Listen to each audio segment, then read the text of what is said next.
Prepare yourself for the terror.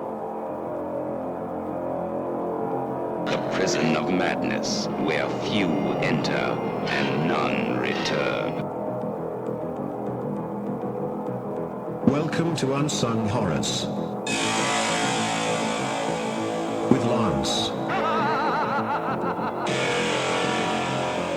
And Erica.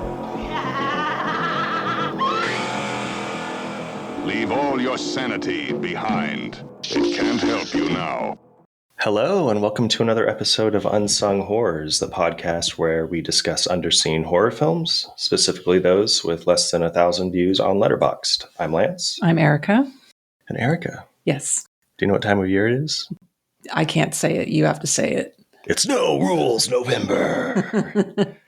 Yeah, that's right. This is the month where we kind of toss out the rules of under 1,000 logs on Letterboxd. But before we get into the episode, there's something else that's happening in November. Yes. So this is the last time I'll plug it, I promise. But coming up on November 18th, I have my lecture with Miskatonic Institute of Horror Studies. It is online.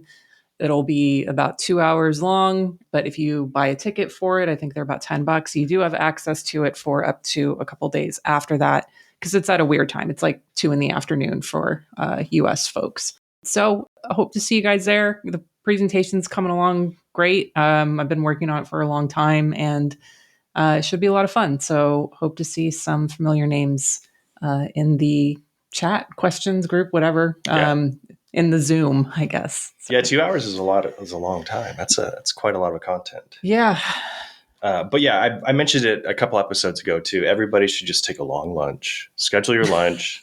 Do it. Work's not that important. Don't stress about work ever. You're going to get fired at some point anytime anyway. Yeah, so. You're expendable. We're all expendable, folks. We all get laid off. So might as well enjoy your long lunch breaks. Yeah. And what better way to do it than the Miskatonic study of horror? I think so. And so this episode, now normally our Horror Gives Back episode is the first one of November, but I'm going to be out of town. So that recap episode will be our next episode. So we're starting November off with No Rules November. Right. But it's wonderful that we're kind of starting off with this episode and giving me a little more time to watch movies for Horror Gives Back, because I'm a little bit behind. Yeah, I'm going to be watching like 3 on November 1st on my plane ride. So, so yeah, looking forward to doing that long episode. It's always fun to chat about the 62 movies. Is that right? Yeah. I know we share some picks, but yeah, we talk a lot. Yeah. But no, let's dive into this No Rules November. First pick of the month goes to me, and I am picking Love Me Deadly from 1972. Not since Alfred Hitchcock's Psycho has a motion picture probed the uncontrollable passions of the mind's darkest corridors with the violent realism of Love Me Deadly. Don't cut me!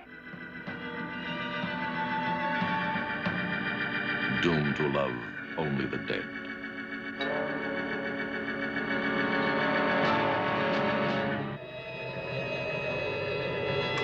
In this shocking film, you will witness the never-before-seen blood-curdling rites of the lovers of the dead. Please just punch with my pick. I think it'll be fun to talk about. Please just punch. I love it. So this was apparently originally titled Kiss Me Deadly, but the rights of that title were obviously owned by Mickey Spillane, who wrote the short or the story for the 1955 Robert Aldrich film, Kiss Me Deadly. Mm-hmm. So Love Me Deadly became the title. The synopsis of the film is basically about a young woman named Lindsay who has never really gotten over the death of her father, and she copes through this long-standing grief by making out and ultimately having sex with corpses. And we watch this while she navigates a relationship with a normal living man who looks a lot like her father, mind you. Yes. I really enjoyed this short and sweet summary that I found online. It was a coven of devil-worshipping necrophiliacs moved to Los Angeles and sets up their base of operations out of a funeral home. That's It's a subplot. It's a little plot. It's true, but it has nothing about like the main character and the whole drive of the story, which is Lindsay. But I did appreciate that. I take issue with the devil worshipping aspect of it. I'm like, there's no indication of that. Just they wear cloaks and like have candles. Like that does not make you a devil worshiper. It doesn't, but there are hints of like, which we'll get into the ritual stuff, but maybe there's hints of like cannibalism when they start like tearing people up with knives and shredding their backs, almost filleting their flesh. Sure, but also not directly linked to devil worship. Right. That's just what some people do. Like it has nothing to do with religion. Yeah. But before we get to into cast and crew, Lance summarized the film. We are talking about a film which centers around necrophilia. Absolutely no kink shaming in this episode, as we mentioned last time when Lance mentioned his pick. At all. Yeah. We're very much, I think I even mentioned that we'll probably celebrate the act. I would absolutely do that. Now, I know that there are some legality issues when it comes to necrophilia. I know that there are some other people who talk about the issue of consent when it comes to necrophilia. I'm a firm believer in when you're dead, you're dead. And I mean, my body's going to science. So like, what do I care? Exactly. But I am not here to judge anyone else who thinks like, your body is sacred and you don't want anyone fucking it or fucking with it after you're gone. So we respect that, but just know that like we are not going to be kink shaming anybody who has this proclivity. This is correct. Yeah. And there's actually a scene in here that I'll be talking about where, it's the ultimate no kink shaming scene by one of the characters who tried to explain and introduce the term of necrophilia. Mm-hmm. But we'll get into that. You can find Love Me Deadly streaming on YouTube.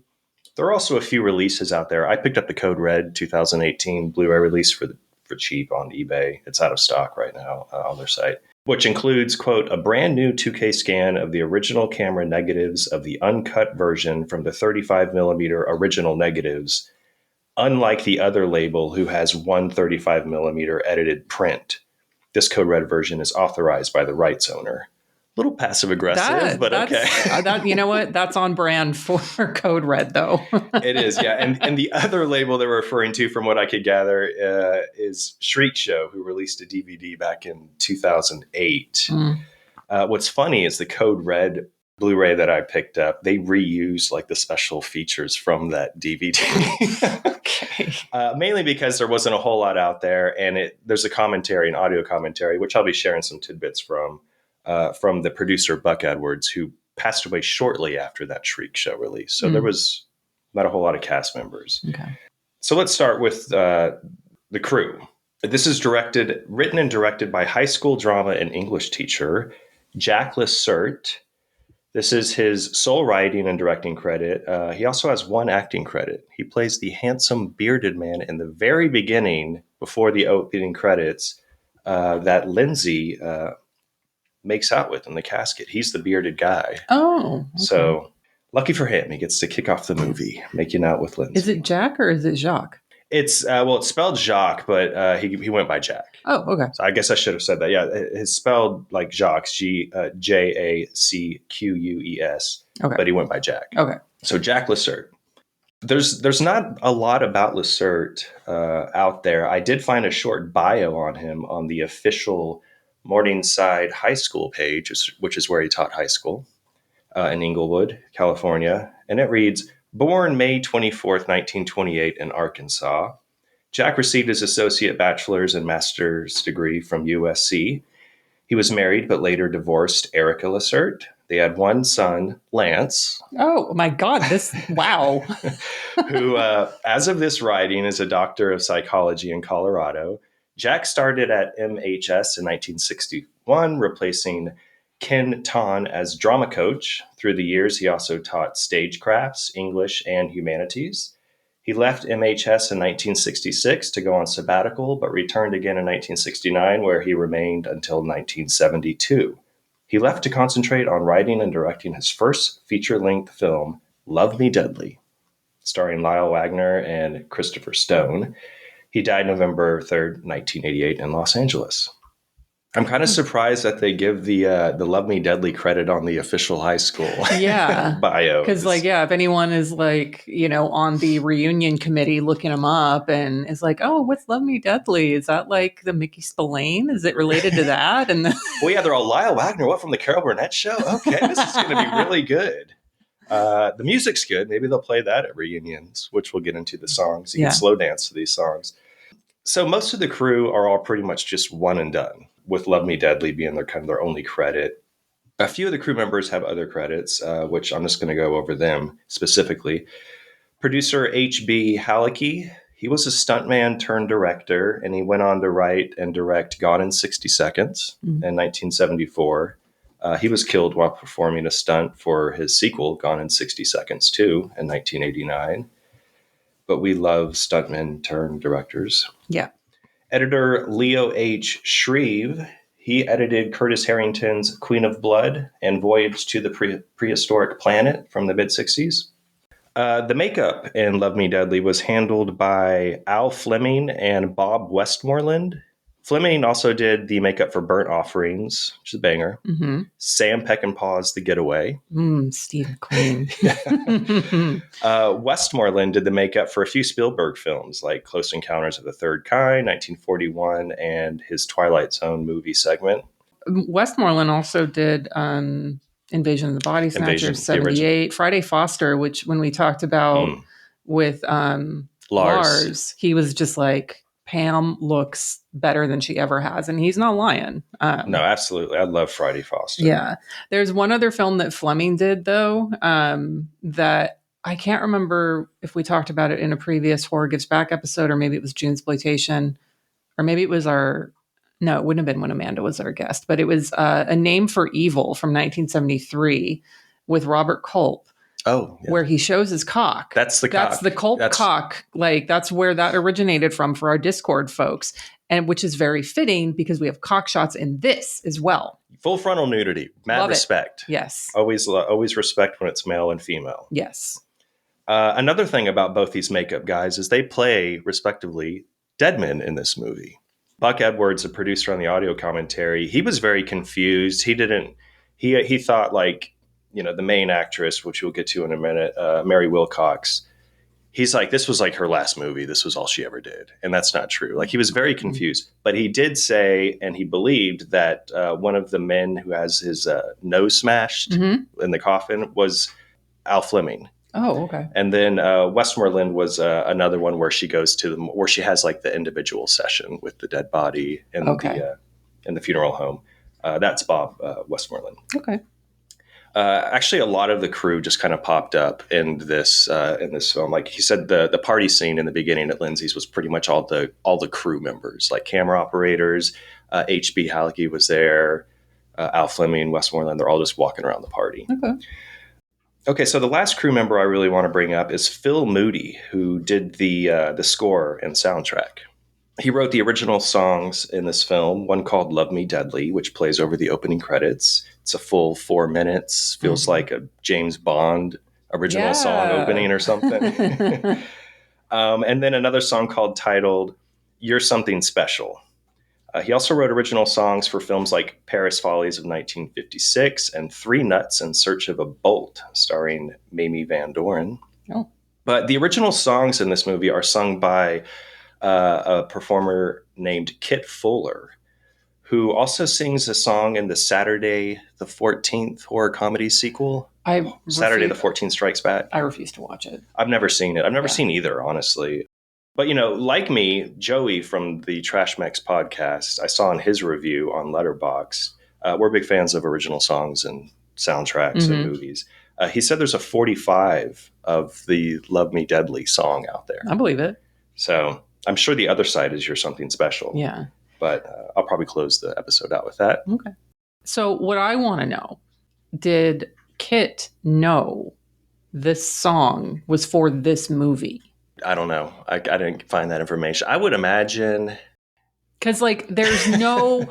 in the lyrics themselves, it's a love song. It is. Which is fine because, again, we're not kink shaming. This is what you love. This is what you do.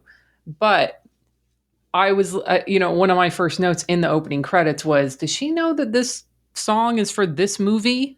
Probably not, is my guess. Probably not, because Buck Edwards did say most of this stuff was filmed illegally, a lot of guerrilla filming, no permits, very friends and family. I think he said the budget was about $42,000, so which I think is amazing. Yeah, I mean, it doesn't look like No. it's a $42,000 movie. He mentioned scenes like the crazy montage scenes where they're all kind of dating and stuff, and they go to like a restaurant. He said that they didn't have to really pay. Basically, the restaurant owner was like, if you, I don't know, you buy 10 buffets for the people, I'll let you film for 10 minutes. Oh, And he did. Okay. So like, yeah. So I bet Kitful, I bet he's like, hey, let's sing this song. It's for a romantic drama that we're working on. I mean, those are genre tags for this film. So, I mean, This is a romance, 100%. There's like love triangles going on in this. And it's all started by Mary Charlotte Wilcox, who plays Lindsay, our necrophile young woman. She has a role in one of my favorite 80s comedies, Strange Brew, from 1983. Yeah. Starring Rick Moranis, Dave Thomas, Max von Sydow is in it. She plays a nurse there. If you haven't seen it, watch it, everybody. It's one of my favorites. She's also a nurse in Psychic Killer from 1975, which that was an episode in my old podcast. I did that with my friend Shad from Jump Scare Podcast. Oh, nice. Yeah. Did y'all talk about her at all? Is she just like a nurse in the background? I honestly, it's been years, so I don't remember. Probably a background thing, but I mean, he was hospitalized, so she might have been like a mid-level role. Maybe Shad will remember. I'll ping him about it. Yeah, I do like that movie a lot. Now, it seems like most of her roles are smaller parts. She did co-star in Eddie Romero's The Beast of the Yellow Night from 1971, but she mainly worked quite a bit in television, acting in series and TV movies, like most of the cast, actually. I read that she apparently left show business entirely to become an Anglican priest in Canada in the 1990s. Oh, well, all right. How true that is, I don't know, but I read it online, so it has to be true, right? I mean, sure, yeah. At least it's not like, I'm quitting to devote myself to popping out babies. Yeah, no, I feel like, Who's to say she didn't, though? But, Yeah, I mean, she probably was in this role, and she's like, I kind of want to be more. I really enjoyed filming these wake scenes and visitation scenes, so let's do it in real life. Okay, yeah. I don't know.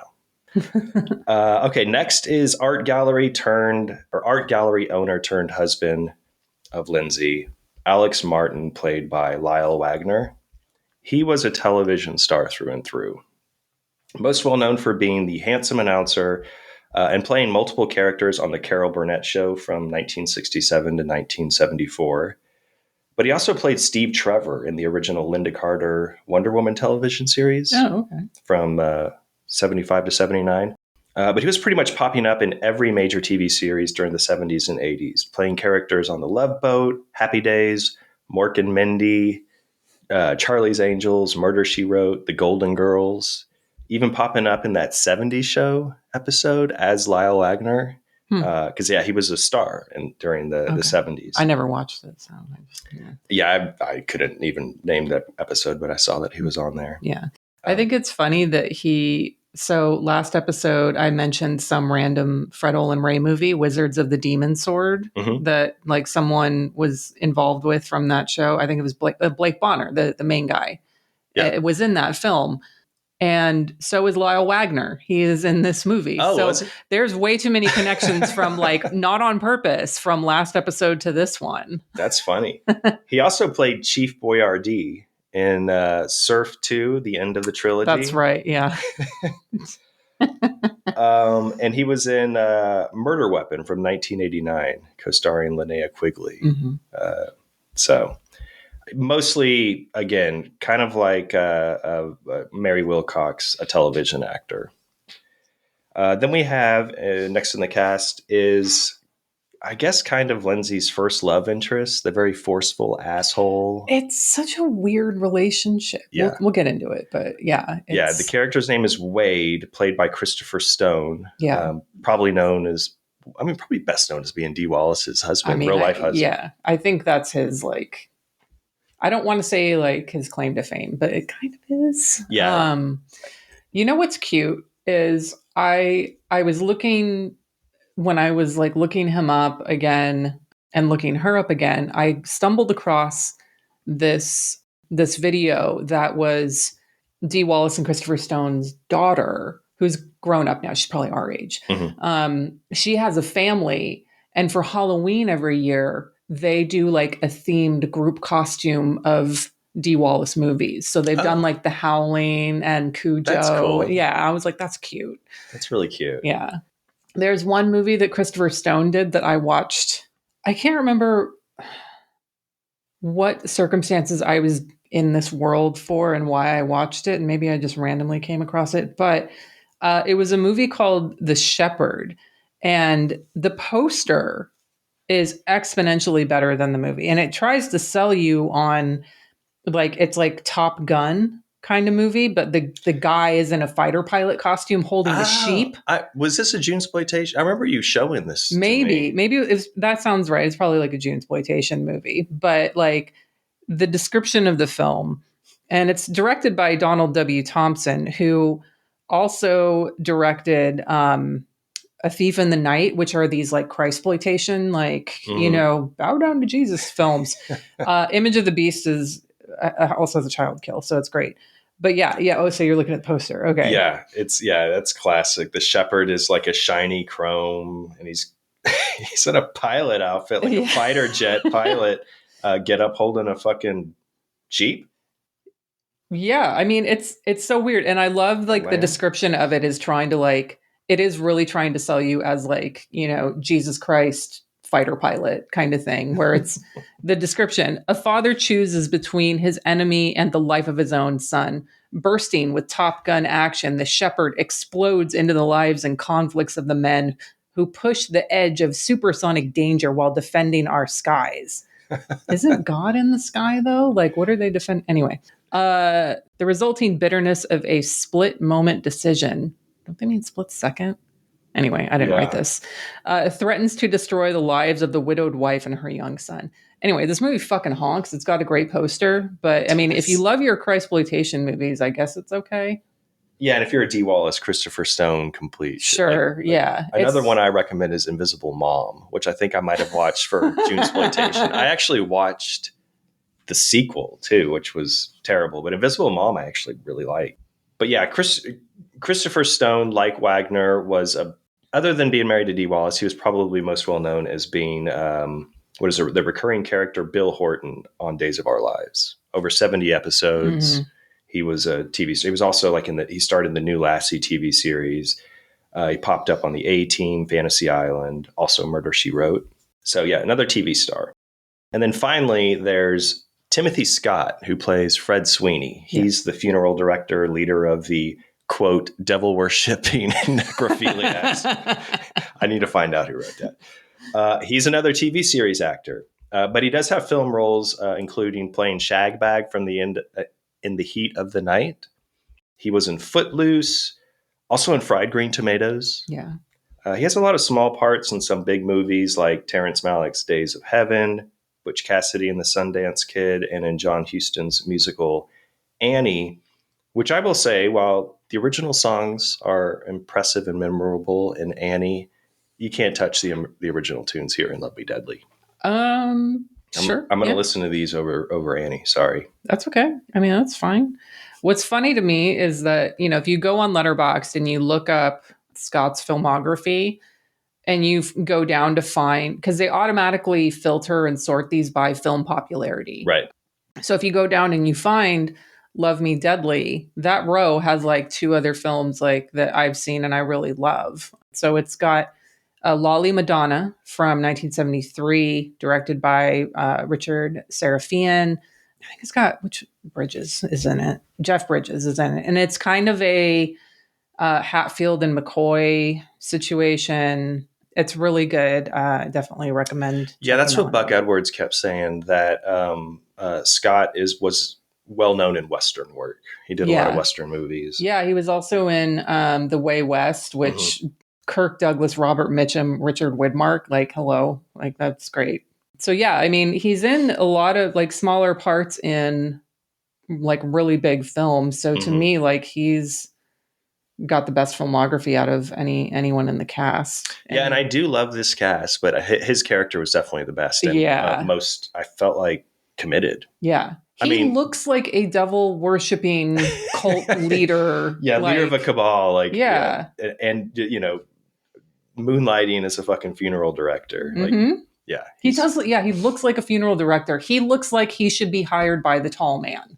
Absolutely. Well, the funeral home, the mortuary is called Morningside. And that was actually named because that was the high school that Jack Lasert taught at, but that's also the mortuary in Phantasm. Mm-hmm. So was that inspiration for Phantasm? I don't know. Mm-hmm. We'll have to ask Don Coscarelli. He does make the rounds. So. Yeah, he will be our guest for our next episode. Yeah, so I had mentioned that the makeup guys were dead bodies in this, but most of the extras, which Buck Edwards, a producer in the audio commentary, talked about, the services in the chapel, like the opening scene, and actually in the ritual, they came from the Church of Satan in Los Angeles. Oh, good for them. So Edwards said they made a small donation to their church. Oh, and they good were, for them. Yeah, he said they were more than happy to act as extras in this film. Nice. So mad respect there. The necrophiliac, or the necrophiles, the cult, he said it was very difficult to hire and pay actors to fully disrobe. Mm-hmm. So he hired sex workers. Oh. And I got to say, lead by example, the bald guy in the whole cabal, the ritual, the short bald guy with the goatee. Yeah. That's producer Buck Edwards. Oh, okay. He's stripping with the sex workers and saving money. Good for him. Yeah, I got to say, I respect the lead by example approach. So this movie, you know me, I love the soap opera melodramas in my horror films, and this is chock full of that. This is heavy on the melodrama. Yeah, it's definitely written that way. The majority of the lead actors are known for their television work, which I think actually, I don't know, it kind of helps the story for me personally, because I do love these melodramatic feels. It just comes across as an R-rated soap opera because you do have kind of like these not really love triangles, but like swapping of partners almost. Like, she's dating Wade and then she takes Wade to the gallery and she hooks up with Alex and Wade leaves with somebody from the gallery. It's very soap opera-y. Yeah. But like Wade is still keeping an eye on her and sort of not fully stalking, but like, if she's gone, he's like, where have you been? And then he like follows her to the funeral home. Wade is not a great person at all. He's not. We've established that from the very beginning, where he nearly rapes her. He does assault her, but he doesn't like actually finish because she scratches his him. face. And, yeah. So it's tough to, Wade's a fucking dirtbag, and it's tough to watch, and I respect it. And maybe it could have been explored more, but I think it does a good job. But Lindsay struggles with this. So, having him be this character, it makes sense, but it is hard to watch because especially when not too long after this assault, she's calling him and she's like, I'm sorry. Like, why are you apologizing to him? Yeah, that's what's difficult to watch. And it's understandable because she's struggling with, Wade, who's forcing himself on her. And, she, very in a strong kind of act, scratches him, but then goes over to and hugs her teddy bear. And we get this flashback of how her father always cared for her. If she was hurt, he would take care of her, give her a teddy bear. And then when she's introduced to Alex, she immediately becomes infatuated because he looks so much like her father. And she starts literally stalking him. But when he tries to make advances, she pulls away because there's one main problem. He's alive. Yeah. But yeah, it's very soap opera-y, but because of these struggles that Lindsay's having, they're very melodramatic. I read one review by a guy named Sean Leonard online, and it said, Love Me Deadly is the love child of a soap opera plot and a German horror movie, which I thought was great because I guess the necrophilia. Yeah, I'm sure he's referencing necromantic and 100%. What I really like and respect about this is, obviously we know like she has some, for lack of a better term, daddy issues going on. Right. Which are the root of her not being able to have a quote unquote normal relationship with Wade or with her eventually new husband, Alex. what I do like about this is at the very end, when we see what happens to her father, how he was killed, and her at his funeral and seeing him in that state and this, cold and dead and things like that. I think it does a good job of showing how someone's brain can get rewired to something like this. Because I don't think and again, I'm not like a psychologist, psychiatrist, anything along those lines, but when it is something like necrophilia, usually I think it can be traced back to something that happened in your life earlier that sort of rewired your brain that way. Right. Absolutely. And that's in that event, that funeral, like the death of her father and the funeral and her seeing him in that way. And that's the final way that she saw him. And so he's frozen literally and, sort of figuratively in her mind that way. So I think it does a good job in showing like, this is what can happen to your brain and like what your sexual proclivities are when something happens to you at a certain age. Right. Yeah. And that reminds me of the scene that I already brought up briefly when Fred is explaining necrophilia to Lindsay, where he's like, the word is necrophilia. When, they're at the cemetery and gets in the car. Again, there's absolutely no king shaming on his part. He's actually making the whole situation it's a very sympathetic outlook, saying like people don't accept this passion that we have.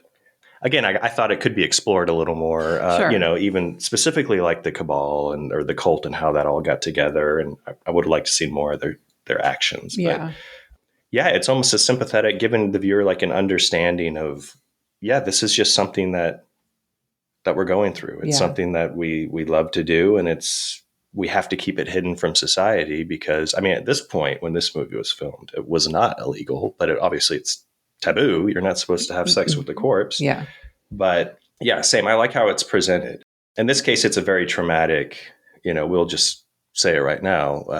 You mentioned it, how her father was killed, which she accidentally shoots him in the face with a shotgun, which loved that scene. I think the gore is really well done too, because he gets the shotgun spray in his face and the blood immediately starts pouring out of the open holes. And I was like, there's not very much gore in it, but when there is gore, it's pretty good. There's only like a few instances of it. The hustler. The hustler, the sex worker at the beginning who gets brought back by Fred.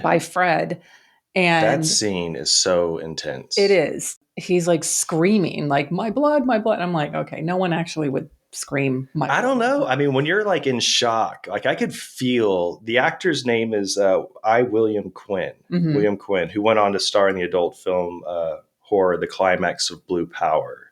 I love that movie. Frost. Yeah, he's the lead in it. Oh, okay. That's where, yeah. He's an amazing actor. You feel his fear and the pleading for his life as he's getting stuck with the embalming fluid. And it's not for the squeamish. I think it's very intense. It's graphic in a lot of ways because the blood is, a lot of times the blood looks very Italian paint blood. Sure. In this case, it's like dark and it looks like watered down blood on the table that he's laying on. That's my favorite scene, but it's also the most kind of unbearably uncomfortable of the movie. It's harrowing for sure. And like when that scene happened, I was like, oh, okay. So this is like where sort of the real horror element comes in. Like this group of people is going to be killing folks so that they have bodies for their rituals. Right. But it does turn that way, but the rest of the death seem to be more by circumstance versus like actively going out to find someone to kill. Cause like they kill Wade, but that's only because Wade followed her. Yeah. It's an odd murder scene. Yeah. Cause he pops in and one guy's like embalming a dead body and he just turns around and sticks them with the embalmer sword. Wade should have been fucking minding his own business anyway. So, I'm not here to victim shame, but it kind of is Wade's fault he's dead. Yeah, no, I definitely, absolutely needed in this movie. He needed to die. And I was kind of waiting for him to die because he's written well as a fucking asshole character. Yeah. But yeah, when he dies, I do love the whole transition where he's stabbed by the embalmer sword and goes down. He's dead on the floor, but his hands slowly move up, and it transitions into him being tied and hung for fillet, hanged. But yeah, then it brings up kind of, they start like cutting open his back, and it was like, that's very. So what do they do? Do they have sex with him, or do they just like mangle? Like it was a little confusing, the whole that scene. I think because that was part of, I'm assuming that part was like her dream. Like she saw him die, and then and then she immediately woke up. So yeah, and so I think that's because it's the dream. But that's a good question, because are they doing anything else with the bodies besides, if they are killing someone, preparing them in order to use them for sex, or to have sex with them, or are they doing other things with them because they are supposedly also a devil worshipping cult? Right. So that wasn't hinted on or brought up during the audio commentary at all. Okay.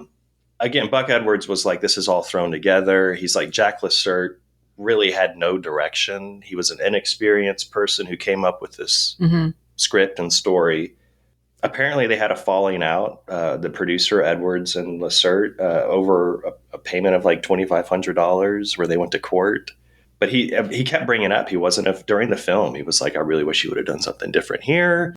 Very vocal about how uninspiring the direction was. And he admitted that obviously he was a high school teacher.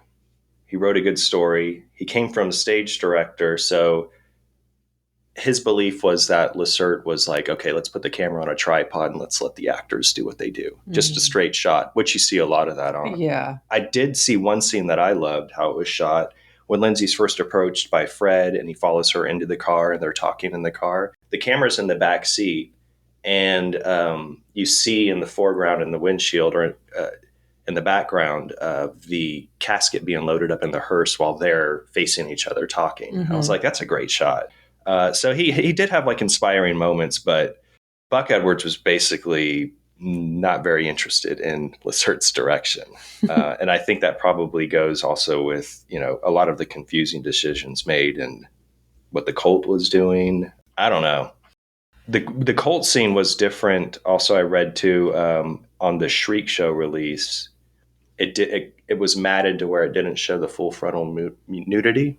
Shame. So the Code Red shot it correctly. Yeah, you always show the full frontal, Yes. If they signed up to be in the movie, I mean, unless like people regret it, but I'm assuming if they were sex workers, then they were fine with it. It's literally the money shot. The filmmakers paid for that. So some favorite parts. Do you have any favorite moments that really pop out from this film? I have a few of like lines that I wrote down as they were happening.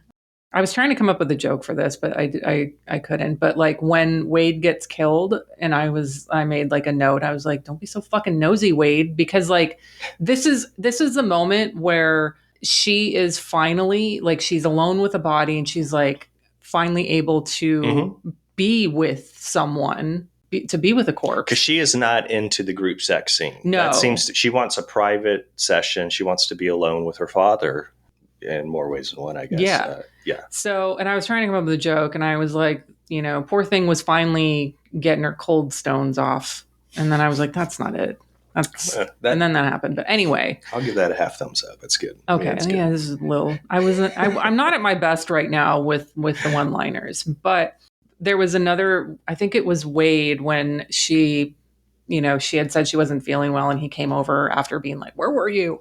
And she says, you are kind of warm. Maybe we should call a doctor. And in my head, I was like, bro, she knows how to cool off next to a cold stiff. Oh, yes. I like that. I think, so a few things stand out to me. One, I already mentioned about how it really kind of shows root cause of these sort of alternative kinks, if you will. The contrast of this whimsical score with the subject matter.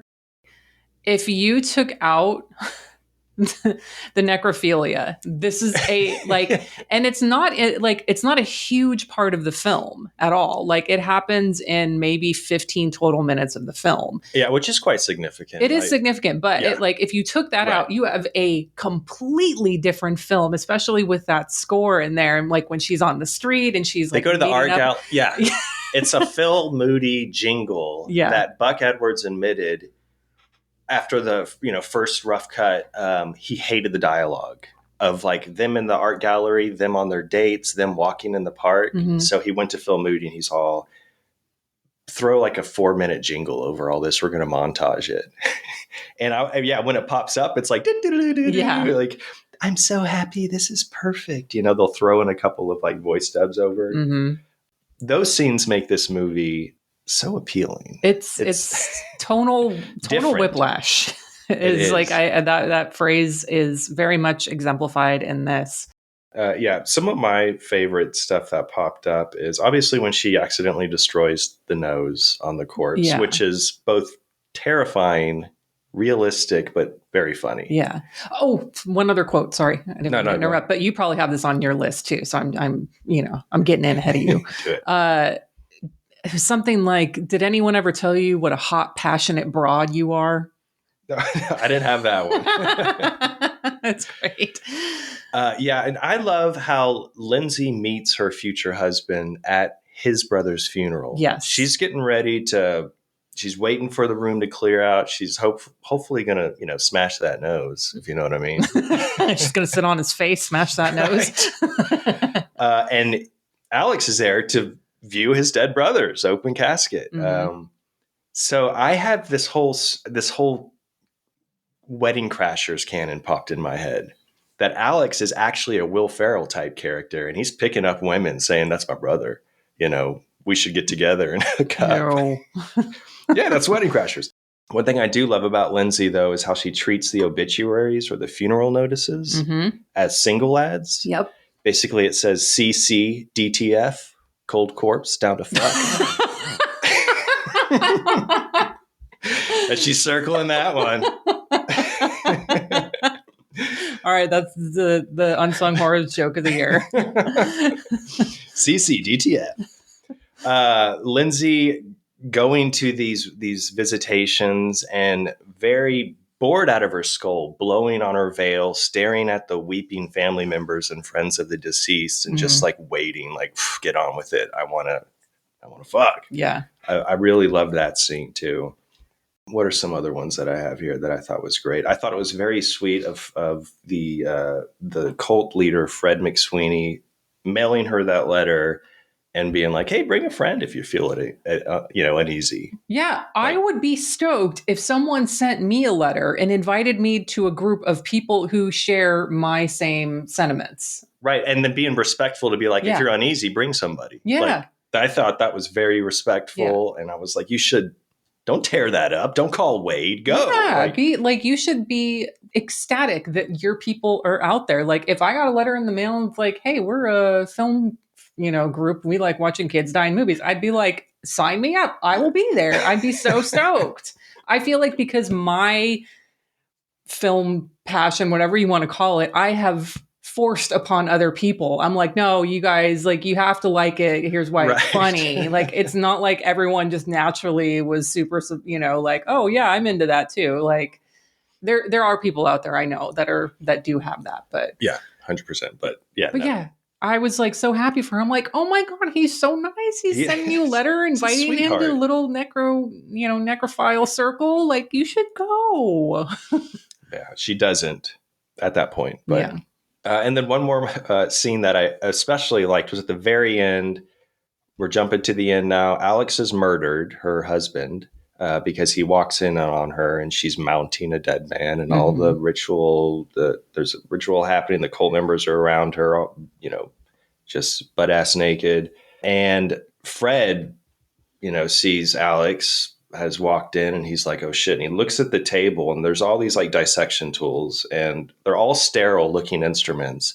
And then you have this like clunky ass wooden handled like machete, like laying there. And he's like, oh, well, of course he's going to grab that one. Like, what the fuck's that one doing there? It's like a busted like Salvation Army knife that was picked up. Wood handled weapons are not sanitary. They don't belong in there. Yeah. I mean, there's probably like chicken bacteria all over that from like or just human bodies. Yeah. But I loved that scene where it was like the table of sterile instruments and a big wooden handled knife. Mad respect.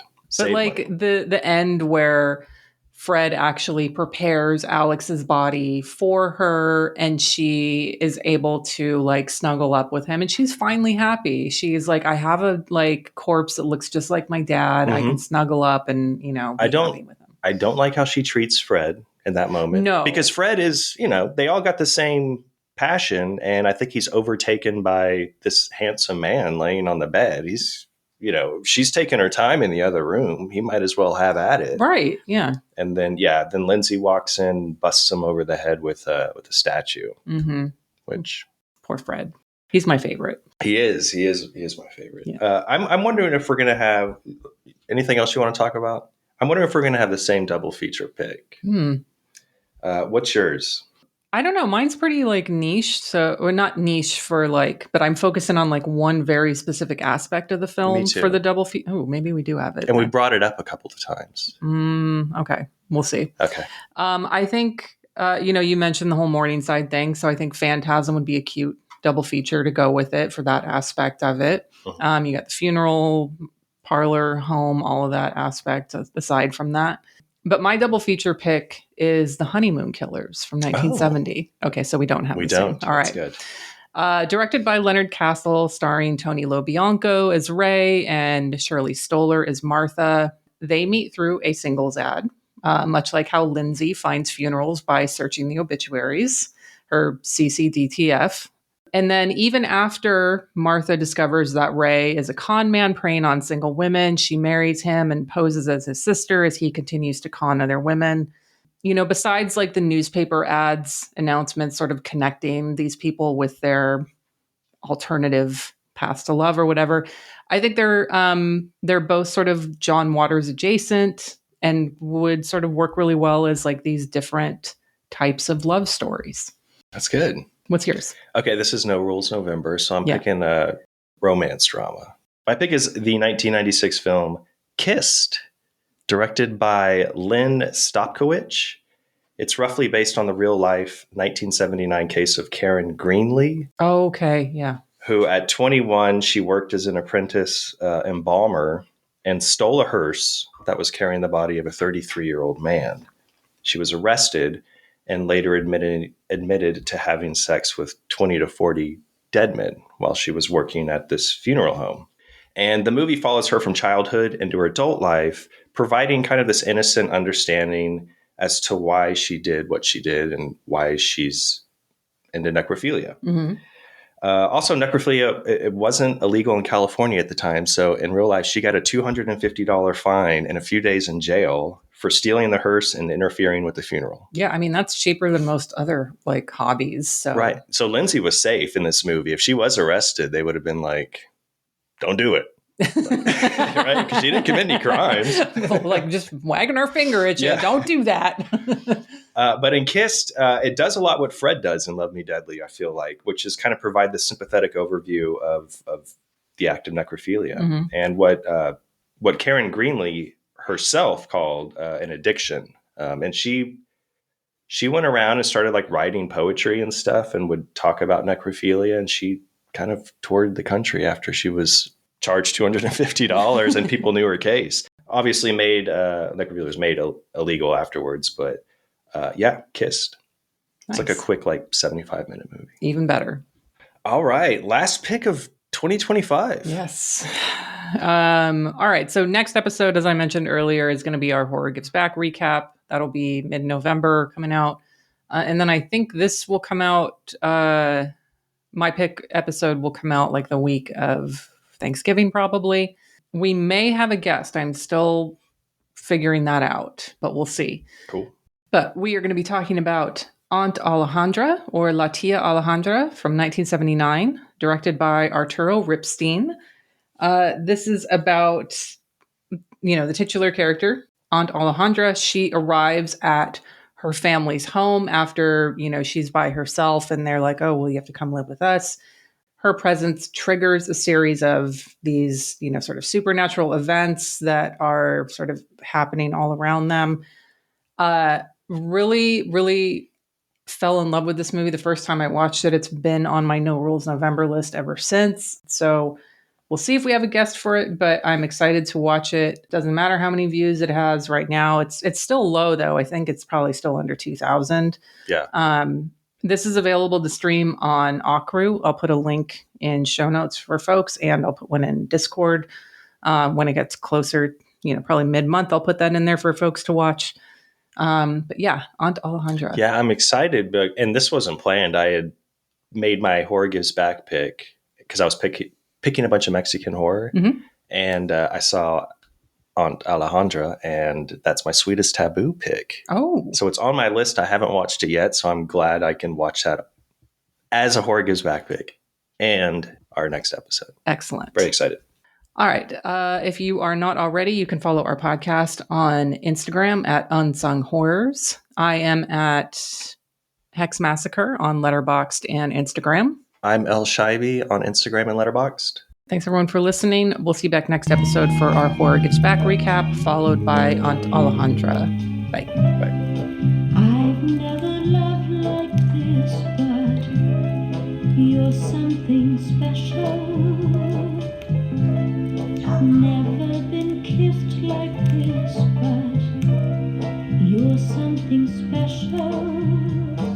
When you came to me, you brought a new kind of love that is so far above anything I've known. You're mine and you're something special. Mine alone, because you're something special. I close my eyes and dream of the ways to love you, the minutes and the hours and days to love you for the rest of my life. There'll never be enough time just to prove to you that I'm so much in love. You're mine and you're something special. Day and night with you, 'cause you're something special.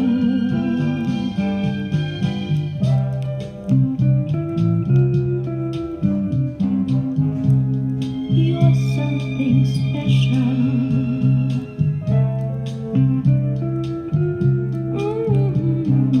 You're something special. For the rest of my life, there'll never be enough time just to prove to you that I'm so much in love. You're mine and you're something special. Day and night with you, 'cause you're something special. Spend my life with you, 'cause you're something special to me.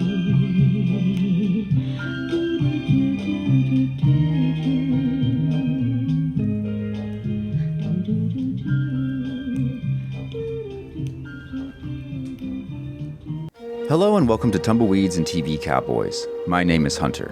In this podcast, I'll be joined by a different guest each week to discuss a classic Western movie or TV show. I've been a fan of classic Westerns for as long as I can remember, and in recent years, they've become very nostalgic for me. I love the aesthetic, the tropes, and I love seeing different filmmakers' takes on them. At their best, they're incredibly entertaining, rewatchable, and some of my all-time favorite movies are Westerns. We'll mostly focus on Western movies made in Hollywood, but we'll also be covering spaghetti Westerns, and one thing I'm very excited to get into are Western TV shows. I've got some amazing guests coming on the show, film professors, historians, and podcasters. And Tumbleweeds and TV Cowboys is part of the Someone's Favorite Productions podcast network, and many guests on the show will be from other shows on the network. Thanks for listening.